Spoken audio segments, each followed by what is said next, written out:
Welcome back to AU Family Channel, and thank you so much for being here. It truly means the world to have you as one of our loyal listeners. If our stories have ever touched your heart, we are so grateful that you keep coming back to spend this time with us. So find somewhere comfortable, take a slow, deep breath, and let us begin today's story, together. Her name was Mrs. Alcott, and she was the school librarian, and for 2 years she was the only adult in my life who seemed to actually see me. I was an invisible kid, the kind who moves through school without leaving much of a mark, quiet, unremarkable, easy to overlook in a hallway full of louder, brighter children. I spent most of my lunch periods hiding in the library, not because I loved books, though I came to, but because it was the one place in that building where I did not feel like I was disappearing. And it was Mrs. Alcott who noticed that I was disappearing, who decided, quietly and without ever making a show of it, that she was going to see me whether I wanted to be seen or not. I need you to understand what it feels like to be an invisible child, because that invisibility was the water I swam in for most of my early school years. I was not bullied, not exactly, not in the dramatic way you see in movies. I was simply overlooked, the kind of student teachers forgot to call on, the kind of classmate no one thought to invite anywhere, the kind of person who could vanish from a room and it would take a while for anyone to notice. There is a particular loneliness in that kind of invisibility, worse in some ways than open cruelty, because at least cruelty means someone has noticed you enough to be cruel. I had simply become part of the background of my own life, and I had started to believe that was all I was ever going to be. I started spending my lunches in the library sometime in the 6th grade, not out of any love of reading but simply because it was quiet, and empty, and safe from the cafeteria where I had nowhere obvious to sit and no one obvious to sit with. Mrs. Alcott ran that library with a quiet, watchful attention that I did not notice at first, too wrapped up in my own loneliness to register that someone was paying attention to me at all. But she was. She noticed the same quiet kid, day after day, eating lunch alone at the same table in the corner, and she started, slowly, carefully, to do something about it.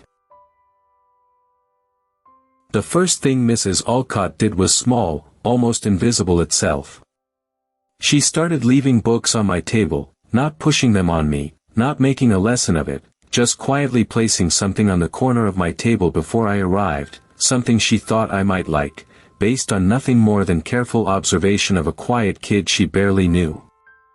The first book she left me was about a boy who felt invisible too, who found his way into a world where he mattered, and I read it in one sitting, hungrily, the way you eat when you have been starving without realizing it. I did not know, then, that Mrs. Alcott had chosen that book on purpose, that she had seen something in me that I had not yet said out loud to anyone.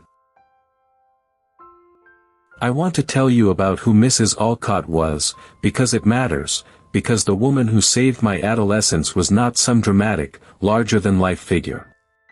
She was quiet herself, unassuming, the kind of adult who did not draw attention to her own kindness, who moved through the library with a calm, watchful presence that most students probably never noticed at all. She had a gift, though, a particular gift for seeing the children who were being overlooked, for noticing the quiet ones, the lonely ones, the ones slipping through the cracks of a busy school full of louder, more visible kids. I do not know how she developed that gift. I only know that she turned it, again and again, toward children like me, and that it changed lives, quietly, one careful observation at a time. The books kept coming, week after week, and slowly I began to understand that they were not random, that Mrs. Alcott was paying a kind of attention to me that no other adult in my life was paying. She noticed when I mentioned, in passing, some small interest, and the next week a book about exactly that interest would appear on my table. She noticed when I seemed sad, and the books that appeared then were gentler, warmer, stories about resilience and hope. She was reading me, the way she read the books she loved, carefully, attentively, looking for what I needed before I had the words to ask for it. And through those books, week after week, I began to feel something I had almost forgotten how to feel.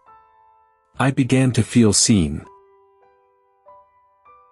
There was a day, a few months into this quiet ritual, when Mrs. Alcott finally spoke to me directly about it, sitting down across from me at my lunch table with a book in her hands, and asking, simply, what I thought of the last one she had left me. And I remember being so startled that an adult was asking my opinion, genuinely curious about my thoughts, that I barely knew how to answer. But she waited, patient, interested, and slowly I found words, halting at first and then, as she kept listening, more confident. That was the first real conversation I remember having in that school, the first time an adult had made space for my thoughts as though they mattered, and it cracked something open in me that had been closed for a long time. After that first conversation, Mrs. Alcott began saving me a chair at her desk sometimes, during my lunch period, and we would talk, about the books, and slowly, over weeks and months, about other things too, about my family, about school, about the loneliness I had never said out loud to anyone. She never pushed. She never made me feel like I was being interviewed or fixed or worried over. She simply made herself available, quietly, consistently, the way she had made the books available, and let me come to her in my own time, with whatever I was ready to share.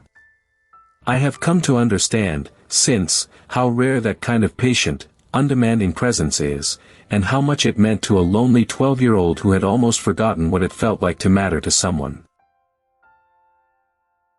I remember telling Mrs. Alcott, one lunch period, about how invisible I felt, the words tumbling out before I could stop them, all the loneliness of those overlooked years finally finding a voice. And she listened, fully, without interrupting, without rushing to reassure me or fix it, and when I finished, she said something I have never forgotten. She said, "I see you. I have seen you since the day you first sat at that table alone, and I want you to know that being quiet does not mean being unremarkable, and being overlooked by some people does not mean you are not extraordinary. I just started paying attention," she said, "and once I did, I found someone worth knowing." That sentence, simple as it was, did something in me that years of trying to be louder, trying to be noticed, had never managed to do. It made me believe, for the first time, that I was worth seeing. Mrs. Alcott's attention did not stop at conversation and carefully chosen books. She began, slowly, to draw me into the life of the library itself, asking if I wanted to help her shelve returns, teaching me the quiet satisfaction of putting things in order, giving me small responsibilities that made the library feel, in some way, like it was partly mine. I started coming in before school too, not just during lunch, helping her set up displays, learning the rhythms of the place, and somewhere in those months, the library stopped being just a hiding place and became something else entirely. It became the first place in that school where I felt like I belonged, where I had a role, where I mattered, and Mrs. Alcott had built that, patiently, book by book, conversation by conversation, without ever making it feel like charity.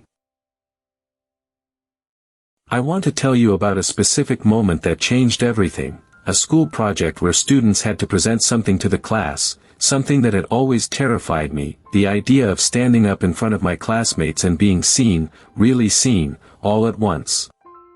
I had been dreading it for weeks, and Mrs. Alcott, noticing my dread the way she noticed everything, sat with me during my lunch periods and helped me work through it, not by telling me it would be fine, but by helping me find a topic I actually cared about, something from all those books she had given me, and helping me practice, patiently, until the fears started to feel more manageable. On the day of the presentation, I looked out from the front of the classroom and found her, standing quietly in the doorway, having asked another teacher to cover the library for 10 minutes just to be there. I do not think anyone else noticed her. I noticed. I will never forget it. That presentation, small as it was in the larger scheme of things, was a turning point for me, because for the first time, I stood in front of my classmates and was not invisible. I spoke about something I loved, with a confidence Mrs. Alcott had helped me build, and I watched, for the first time, my classmates actually listening, actually seeing me, in a way they never had before. And afterward, walking back to the library, I told Mrs. Alcott what it had felt like, the strange dizzying experience of being visible after years of disappearing, and she smiled, this quiet, proud smile, and said, "That is who you have always been. I just made sure you had the chance to show it." I understood, in that moment, the difference between what she had given me and what I might have found on my own. She had not created something new in me. She had given the something that was already there the space and the confidence to finally be seen. As the months went on, the change in me became visible to more than just Mrs. Alcott. Teachers who had barely registered my presence began to notice a student who participated, who had opinions, who was no longer content to disappear into the background of the classroom. Classmates who had never thought to include me started, slowly, to invite me into their conversations, their groups, their lives, drawn, I think, to a confidence that had not been there before. I do not think any of them knew about the library, about the quiet lunch periods, about a librarian who had spent months patiently building a foundation under a lonely kid's feet. They just saw the change. I knew where it had come from, and I carried the knowledge of it like a secret treasure. I learned so much from Mrs. Alcott during those 2 years, but the deepest lesson was about the power of simply being seen, of having one person, just one, pay careful, consistent attention to who you actually are rather than who the world has decided you are. I had spent years being invisible, and I had started to believe that invisibility was simply my nature, that I was, at some fundamental level, unremarkable, easy to overlook. And Mrs. Alcott, through nothing more dramatic than careful attention and patient kindness, showed me that this was never true, that I had always been someone worth seeing, and that the invisibility had been the world's failure to look, not my failure to be visible. That distinction changed everything about how I understood myself. There is a memory I hold from near the end of my time at that school, a quiet afternoon in the library when Mrs. Alcott and I were shelving books together, the way we had done so many times before, and I asked her, almost casually, why she had started paying attention to me in the first place, out of all the students who passed through her library. And she thought about it, in that careful way she had, and then she told me that she had a rule for herself, that every year she looked for the quietest, loneliest student in the school, the one most likely to be overlooked, and she made it her mission, without ever telling them, to make sure that student knew they mattered before the year was over. I had not been special, in the sense of being singled out from a crowd of ordinary students. I had been chosen, deliberately, because I was exactly the kind of child she had built her quiet mission around saving. That revelation could have diminished what Mrs. Alcott had given me, the knowledge that I was not uniquely chosen but simply the current recipient of a practice she had built over years. Instead it deepened my gratitude, because it meant that this extraordinary kindness, this life-changing attention, was not a lucky accident but a deliberate mission, one she had carried out, year after year, for children she barely knew, simply because she understood how much it mattered to be seen. I was not special to her because she happened to like me particularly. I was special to her because she had decided, as a matter of principle, that every lonely, invisible child deserved to be seen, and she had built her whole career around making sure that happened, one careful year at a time. I asked her, that same afternoon, how she found the children who needed her, how she knew, in a school full of hundreds of students, which ones were quietly disappearing. And she said that she watched the lunch periods, watched who sat alone, watched who came to the library not because they loved books but because they had nowhere else to be, watched the small signs that a child was struggling with invisibility rather than choosing solitude.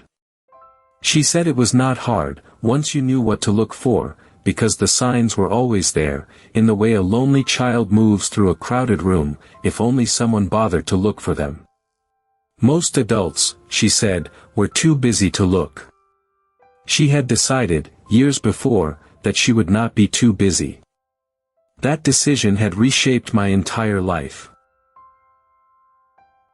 I left that school, eventually, moved on to the next stage of my education, and I remember the last conversation I had with Mrs. Alcott before I left, both of us aware that our 2 years together, the quiet lunch periods and the carefully chosen books and the patient conversations, were coming to an end. She told me, that day, that watching me become visible, watching me find my confidence and my voice, had been one of the great satisfactions of her career, and that she knew I would carry it with me, out into the wider world, long after I had forgotten the details of our time together. I told her that I would never forget, that I could not imagine forgetting the person who had taught me I was worth seeing. I have kept that promise. I think of her constantly, still, all these years later.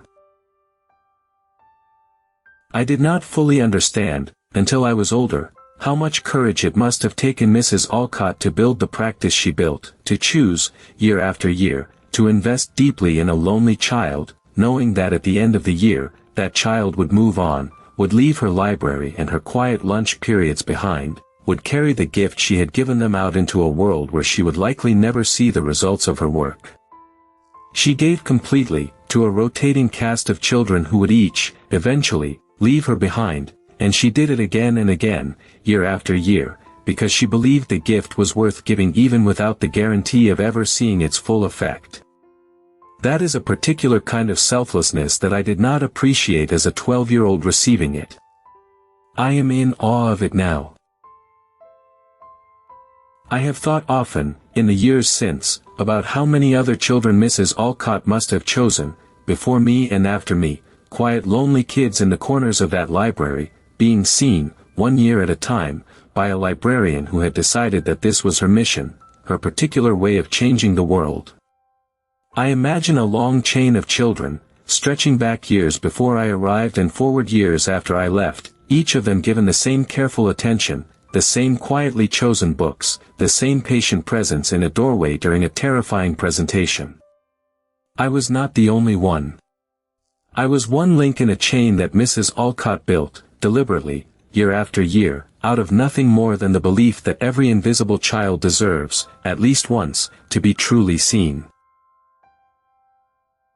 I went back to visit that school once, years later, an adult now, curious whether Mrs. Alcott was still there, still running her quiet mission in that library. And she was, older, grayer, but exactly the same in the ways that mattered, the same watchful attention, the same quiet kindness, moving through the shelves with the same careful presence I remembered from 20 years before. She recognized me instantly, which surprised me, given how many students must have passed through her library since I left, and I understood, seeing her face light up with genuine memory and joy, that I had mattered to her the way she had mattered to me, that our 2 years together had been as significant to her as they had been to me, even amid all the other children she had chosen since. We sat together that day, in the same library, at what I realized was the same corner table where I used to eat lunch alone, and I told her everything, the life I had built, the confidence that had carried me through college and career and relationships, the way that being seen, once, by a school librarian, had given me a foundation I had built my whole adult life on top of. And Mrs. Alcott listened, the way she always had, fully present, genuinely interested, and when I finished, she said that this was exactly why she did the work, exactly why she kept choosing quiet lonely children year after year, because the ripple effects of being truly seen, just once, could carry a person their whole life. I was living proof of what she had always believed. I could see how much that meant to her. I asked her, that day, whether she still followed the same practice, still chose one child each year, and she said that she did, that she had done it for her entire career, decades now, that somewhere in that library, right now, there was probably a quiet, lonely child sitting alone at lunch, being carefully watched by a librarian who had already decided, quietly, that this was the year she was going to make sure that child knew they mattered. I thought about that child, whoever they were, and I felt a strange mixture of envy and gladness, envy that I could not go back and experience it fresh again, gladness that someone else was receiving the same gift that had changed my entire life. Mrs. Alcott's mission was still running, still saving quiet, invisible children one careful year at a time. I learned, from Mrs. Alcott, that seeing someone is an active choice, not a passive accident, that the world is full of quiet, lonely, invisible people who are not seen simply because most of us are too busy, too distracted, too focused on our own lives to look for them. She taught me that looking for the overlooked, choosing to pay attention to the quiet ones, the ones sitting alone, the ones slipping through the cracks, is a discipline, a practice, something you can decide to build into your life the way she built it into hers. I try, now, imperfectly, to carry that discipline forward, to look for the quiet ones in whatever room I find myself in, to remember that someone, once, looked for me, and changed my whole life by finding me. I want to say something about what it means to be chosen, deliberately, by someone who has decided that seeing invisible people is their mission in life, because I think it is different from being chosen for talent or achievement or anything you have earned. Mrs. Alcott did not choose me because I was remarkable in some way that set me apart from other quiet children. She chose me because I was quiet, because I was overlooked, because I fit the profile of the child her mission was built to find. And there is something profoundly freeing in that, in being chosen not for excellence but simply for need, for the fact that I was a lonely child who needed someone to see me. It meant I did not have to earn her attention. I simply had to exist, quietly, in the corner of her library, and she found me anyway. People sometimes ask me, when I tell this story, what made Mrs. Alcott different from other kind teachers, and I think the answer is that most kind teachers respond to the students in front of them, help the ones who ask for help, notice the ones who make themselves noticeable. Mrs. Alcott went looking, deliberately, actively, for the ones who would never ask, who had learned not to make themselves noticeable, who had accepted their own invisibility as simply how things were. That active searching, that refusal to wait for a struggling child to raise their hand and announce their struggle, is what made her extraordinary. She did not wait to be needed. She went looking for the need, and she found it, in a quiet 12-year-old eating lunch alone, and she decided, without being asked, that she was going to help.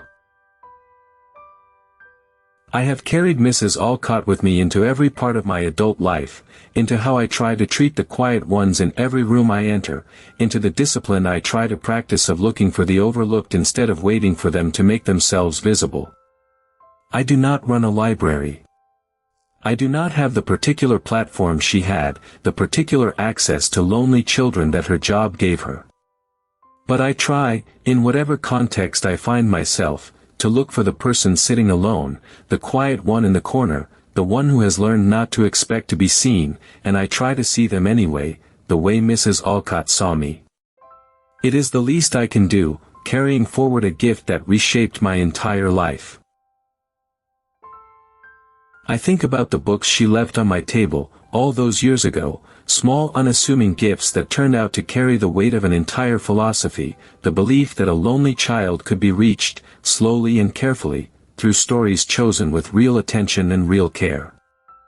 I still have some of those books, worn now, kept on a shelf in my own home, physical reminders of the years when a librarian decided that I was worth the careful attention it took to choose exactly the right story for exactly the right moment.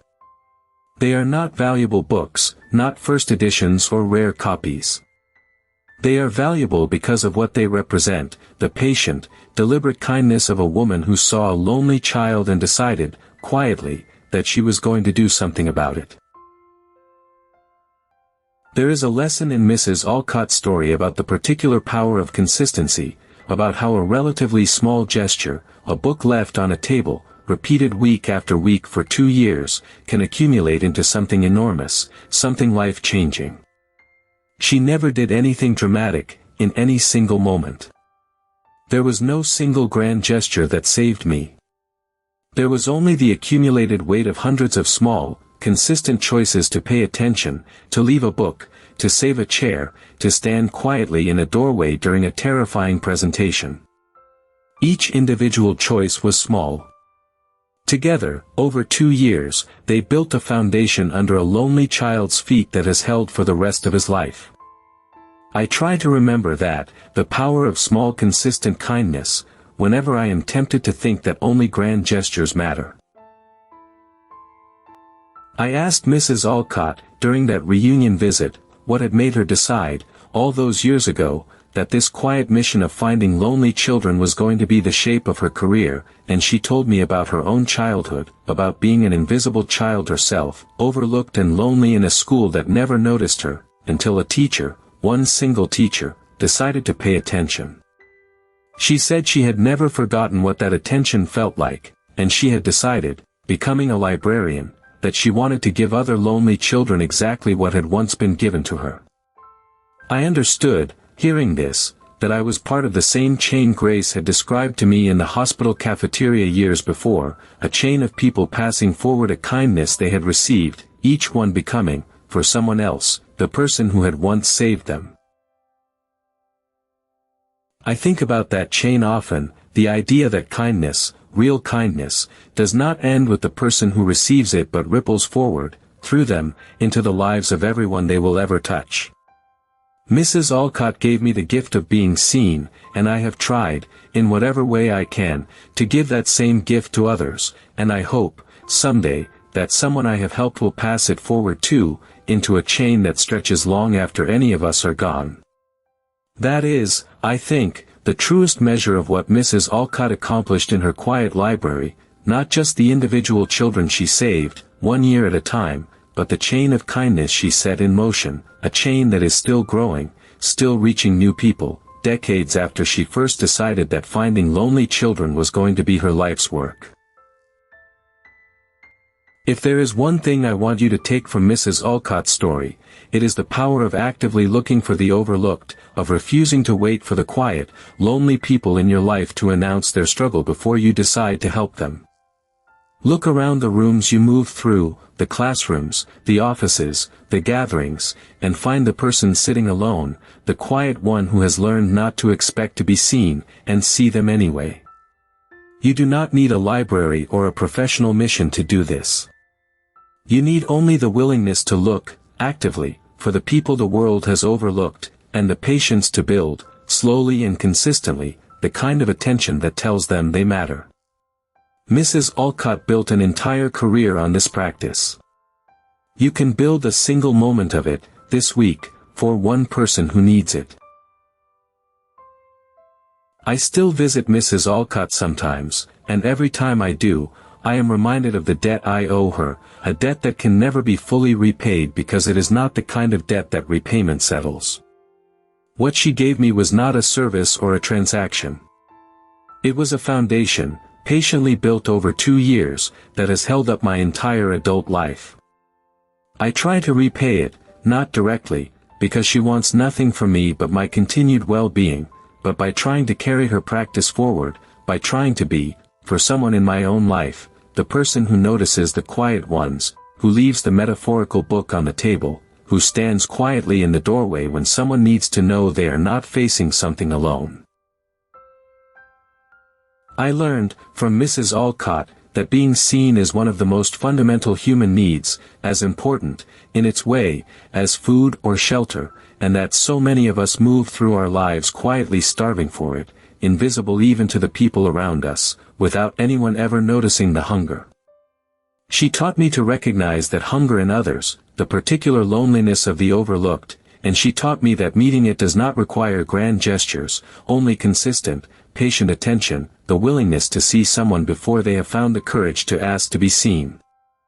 I try to carry that lesson into every room I enter, looking for the quiet ones, remembering that someone once looked for me, and that finding me changed the entire shape of my life. So this week, I want to ask you to look around the rooms you move through, and find the quiet one, the person sitting alone, the one who has perhaps stopped expecting to be seen at all.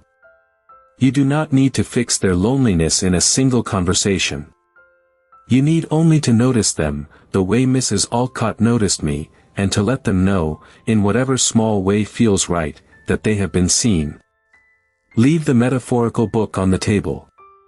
Save the chair. Stand in the doorway. These small, consistent acts of attention, repeated patiently over time, can build a foundation under someone's feet that holds for the rest of their life. I know, because a school librarian built one under mine, and I have been standing on it, gratefully, ever since. Thank you so much for staying with me all the way to the end of this story. It truly means the world that you are here. If Mrs. Alcott and her quiet, patient, life-changing attention moved your heart, please give this video a like and subscribe to AU Family Channel, where a brand new story is waiting for you every single week. And remember what a school librarian taught an invisible boy hiding in her library. Being seen is one of the deepest human needs, and small, consistent acts of attention can build a foundation that holds for a lifetime. So this week, look for the quiet ones. See them.